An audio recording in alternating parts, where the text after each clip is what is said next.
Okay, so 24 years of age, back in Brisbane, ready to start all over again.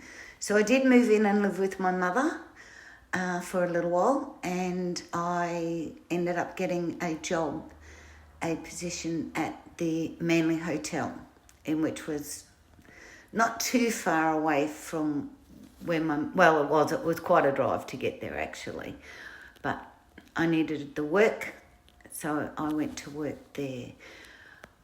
Not long after I got back into Brisbane, I had my sister introduced me to a friend of hers. So righto, he seemed to be quite a nice guy. Here we go again. But it was my sister's birthday coming up, so I took the night off work. We hired a bus to all go into town, and the bus picked everybody up, and we all went into town for a great night out. Now, the detective guy was on the bus at the same time. Disaster waiting to happen here. So the detective guy was actually my sister's date for the night, which was fine by me. But yes, he did always flirt with me. But I would just brush it off most of the time. But this guy, I'd been out with him a couple of times. He worked on an oil tanker whenever he was at the docks. Because sometimes he couldn't leave the ship. They would only be in for a little while. So I'd go out onto the ship with him and visit. Never stayed the night or anything, and then I'd go home. I did go and stay one weekend down at his place. He lived at Ballina prior to this. But on this particular night, he got awfully drunk on the bus coming home and started to abuse me, particularly about the detective guy. And I wasn't happy with the abuse that he put up in front of everybody, and particularly the detective guy was not happy about it. But anyway, he was staying at my mother's place that night, so we got back, the bus dropped us off, I put him to bed, I went to bed. The next morning, when he got out of bed, I had his suitcase packed and in the car. No coffee, you get out. I'm not going to tolerate this. I did know my worth when I was younger. But as I got older, I forgot that for a little while. But that'll come out later. Never forget your worth. Prior to me moving back to my mother's place into Brisbane, my mother met a gentleman. Lenny was his name. And he was a bus driver. And he and her decided to live together, so he parked his big caravan down the side of her house. And he used to live in the caravan. Basically, she lived in the caravan also.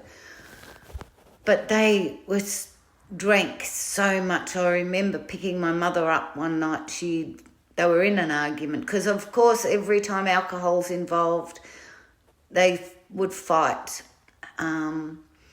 And she had an argument with him, and I heard her yelling and screaming, so I sort of stood on the back veranda listening, and then next thing she went to come out of the caravan and she sort of missed a step and fell down on her face, and I went and picked her up and got her upstairs and looked after her. I was always a good daughter to my mother. I always looked after her. I supported her financially. I cleaned her house and built a small kitchen in downstairs, yes, which is where I was living. I'd done gardens. I paid my rent. I paid some of her bills for her. I always looked after her. This guy Lenny drove a school bus, to take the kids to school. And I also remember often thinking, oh my God, he should not be going and driving that bus. And I remember one morning he hadn't woken up to go to work. And I noticed the bus was still sitting out the front because he used to bring the bus home of a night time. So I went down and banged on the caravan door and said, hey, you got to go to work. And he sort of pulled himself together and went to get, and he fell up the stairs of the bus. He was still blind drunk from the night before. And here he is driving the bus with kids on it to go to school. I wanted to ring the bus company or the police and say, he needs to be pulled over. You need to stop him from doing this. So anonymously, I did one day. But unfortunately, that day when they went to pull him up, he hadn't been drinking. He wasn't over the limit.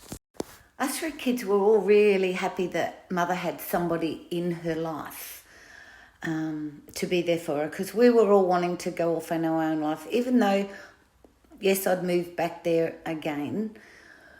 But I'd been at work one night and it was about 2:00 in the afternoon by memory.